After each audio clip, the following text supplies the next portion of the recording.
எதனால் அழுதாயோ அதனாலேயே ஆறுதல் அடைவாய். எதற்காக காத்திருந்தாயோ அது உன் கைகளிலே வந்து விழும். இழத்தல் இயல்பென்றால் அடைதலும் இயல்புதான். நம்மால் நேற்றை சரி செய்ய முடியாது, ஆனால் நாளையை உருவாக்க முடியும்.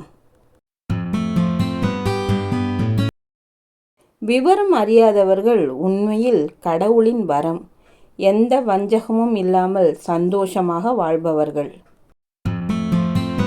சந்தோஷம் இருக்கும் இடத்தில் நீ வாழ நினைப்பதை விட நீ இருக்கும் இடத்தில் சந்தோஷத்தை உருவாக்கினால் உன் வாழ்க்கையின் நிறைவு இருக்கும். பக்குவப்பட்ட மனமும் மரத்துப்போன மனமும் எந்த உணர்ச்சிகளுக்கும் இடம் கொடுப்பதில்லை. கிடைக்காத ஒன்றுதான் சிறந்தது என்று நினைத்து கொண்டிருந்தால் கையில் இருப்பது எப்போதுமே சிறப்பாக தெரிவதில்லை.